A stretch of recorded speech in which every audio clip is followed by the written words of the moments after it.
রোজা এই পিঠ ওই পিঠ, এই কথার দ্বারা উনি কি বুঝাইছে? উনি বুঝাইছে যে একই মাসে যদি পূজা আর রোজা পড়ে, তারা তাদের পূজা করে, আমরা আমাদের রোজা করি, আমাদের মধ্যে কোনো ঝগড়া নাই, মারামারি নাই। আপনাদের ঝুমুরে হিন্দু আছে না? আপনারা কোনোদিন তাদের বাধা দিছেন? দেন নাই। কেন বাধা দিবেন? কেন দিবেন? তার কাছে এটা ভালো লাগে। আপনার দায়িত্ব হলো তাওহীদের দাওয়াত তাদেরকে দেওয়া, নাকি? যে গ্রহণ করবে সে আল্লাহর কাছ থেকে মুক্তি পাবে, যে গ্রহণ করবে না তার জবাব কার কাছে দিবে? পৃথিবীর ইতিহাসে পিডাইয়া কোনো মুসলমান কেউ বানাইছে আজ পর্যন্ত কেউ বলতে পারবে? আমার কলিজার ভাইয়েরা, রাসূল করিম সাল্লাল্লাহু আলাইহি সাল্লাম বলেছেন 7টা জিনিসের নিকটে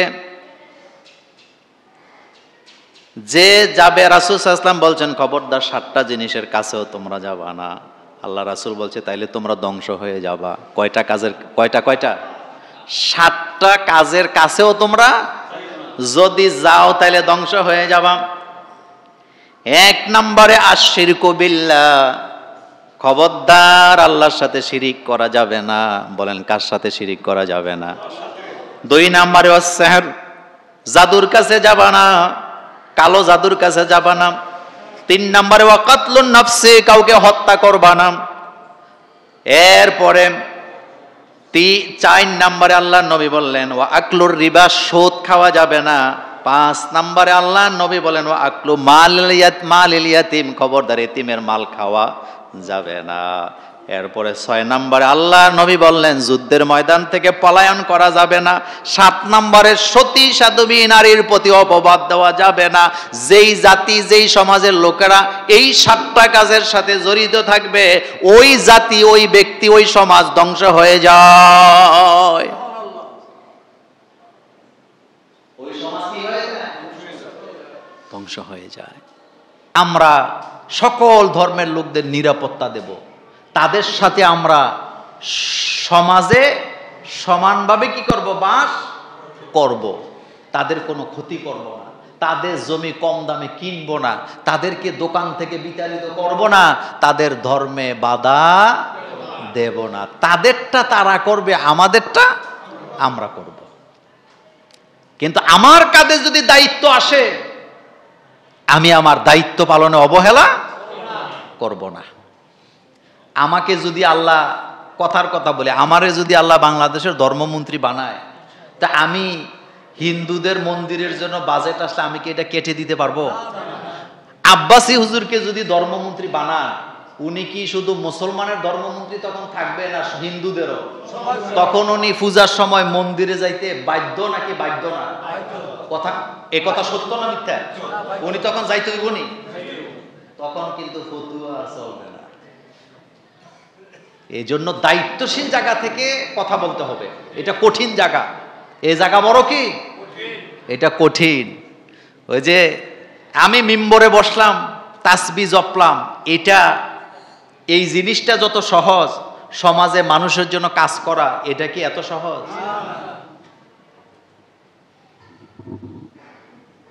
একটা ফতুয়া আপনাদের কাছ থেকে নেই। আমি মসজিদে বসেছি এতেকাফে, চুপচাপ আমি জিকির করতেছি, তাসবিহ পড়তেছি। আরেকটা লোক 2 লোকের ঝগড়া থামাইতে গেছে। কাজ সহজ কোনটা? কথা কয় না। এতেকাফে বইয়া তাসবিহ পড়া সহজ, নাকি বিচার ফয়সালায় 2 ভাইয়ের মধ্যে ঝগড়া মিটানো এটা কঠিন? 2 জনের ঝগড়া থামানো কঠিন না? তা আমি এতেকাফে বসছি, দুনিয়া সব ছাইরা দিয়া জিকির করতেছি আল্লাহ, আমি মসজিদে আছি, আর আপনি গেছেন বিচার করতে, মানে 2 লোকের ঝগড়া থামাই দিতে। আচ্ছা বলেন তো সওয়াব কার বেশি?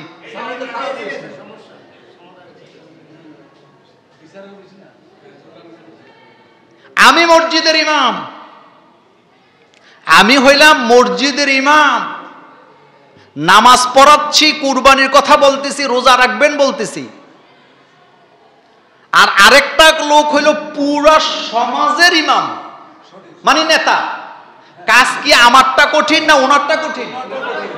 কারণ ওনার সমাজে হিন্দু আছে, বৌদ্ধিস্ট আছে, খ্রিস্টান আছে, নামাজি আছে, বেনামাজি আছে, চোর আছে, ডাকাইত আছে, হাইজেকার আছে, নেশাখুর আছে, জুয়াখুর আছে, সবগুলোরে নিয়ে ওনার চিন্তা করা লাগে।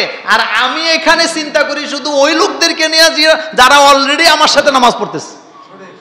আমার চেয়ে 1000 গুণ কঠিন হলো ওনার কাজ। কথা কি সত্য?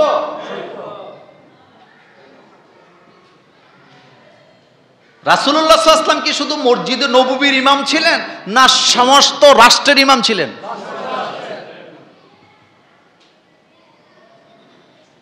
তিনি সবাইকে নিয়ে কাজ করছেন, সবাইকে নিয়ে। আমি জানি যে এই আজকের এই জুমার খুতবায় আমাকে নিয়ে নেট দুনিয়া তোলপাড় হবে, হোক, আগেও কতবার হয়েছে, কিন্তু এগুলা দেখার আমাদের সময়।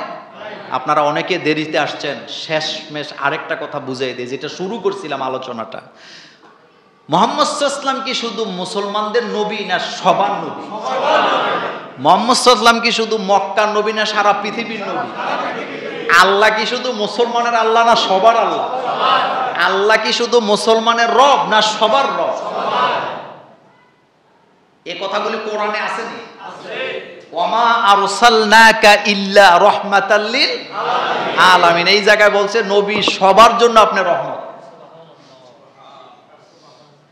আর আল্লাহ বলতেছে কুল আউযু বিরাব্বিন নাস, মালিকিন নাস, ইলাহিন নাস। নবী আপনি বলেন, আপনি আশ্রয় চান কার কাছে? মানুষের রবের কাছে। আপনি আশ্রয় চান মানুষের মালিকের কাছে, আপনি আশ্রয় চান মানুষের ইলার কাছে। তো তাইলে বোঝা গেল মানুষ বললে কি শুধু মুসলমান বুঝায়, না সব ধর্মের লোকদেরকে বোঝায়? বনি আদম বললে কি শুধু মুসলমান বুঝায়, না সব ধর্মের লোক বুঝায়? আল্লাহ পাক তো এইভাবেই সৃষ্টি করছেন। ঈমান আনবে, মর্যাদা আছে। ঈমান আনে নাই, মর্যাদা কি? একজন হিন্দু বোন ডক্টর জাকির নায়েককে একটা প্রশ্ন করছিল।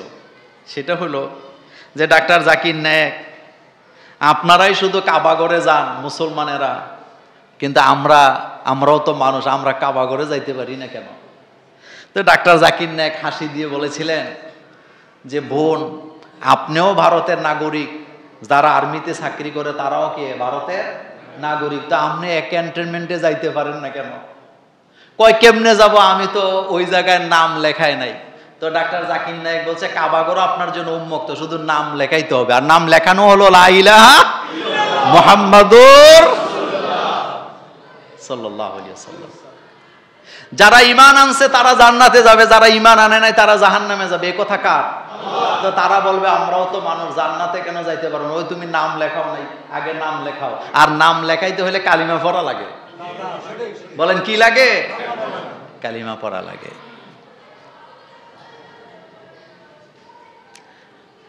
আমরা আমাদের জীবনে আমরা কোন হিন্দুদেরকে একটা গালিও দেই না, বরং আরো উল্টা নিরাপত্তা দিছি। এটা আমাদের দায়িত্ব। কিন্তু রাজনীতিবিদদের মধ্যে বহু দুর্বৃত্ত আমি পাবেন, এতটাই ভয়ানক, অমুসলিমদের জায়গা দখল করে পার্টি অফিস বানায় রাখছে, নিজে দোকান বানায় রাখছে, বাড়ি বানায় রাখছে। এমন ঘটনাও কি? আপনি আদালতে যান, জমি জমার মামলাগুলা দেখেন, যে ওখানে যায় দেখবেন কত হিন্দুর জায়গা কত বড় বড় লিডাররা দখল করে রাখছে। কথা সত্য না মিথ্যা? এত আসতে বলেন কেন? কথা সত্য না মিথ্যা? বাস্তব কথা। আমাদের ঝুমুরে আমাদের দুই পাশেই তো অনেক হিন্দু, কথা ঠিক না? কিন্তু আমরা মিলেমিশে আছেন না আপনারা? কোন সমস্যা আছে তারা? অথবা এই 3 বছর ধরে যারা আমার বক্তব্য শুনছেন, কোনোদিন কি আকারে ইঙ্গিতেও বলছি যে তাদের একটু কষ্ট দিবেন, নাকি উল্টা বলছি যে তাদের সমস্যা হইলে আমাকে বলবেন, আমরা দেখব তাদের সমস্যা যেন আমরা সমাধান করতে পারি? আমি আজকেও আপনাদেরকে বলি, হিন্দুদের কারো যদি ঘর না থাকে আমরা তাদেরকে ঘর করে দিতে পারবো, বাড়ি না থাকলে বাড়ি করে দিতে পারবো, মেয়ে বিয়ে দিতে পারবো, চিকিৎসা করাতে পারবো, জামা কাপড় না থাকলে কাপড় চোপড় কিনে দিতে পারবো। কিন্তু তারা যেই জিনিসের পূজা করে ওই জিনিস বানাবার জন্য টাকা দেওয়া যাবে না। কথা কি বুঝাইতে পারছি? সহজ কথা, সহজ কথা। আল্লাহ যেন আমাদের এই রাষ্ট্রকে হেফাজত করেন, আমরা বলি আমিন।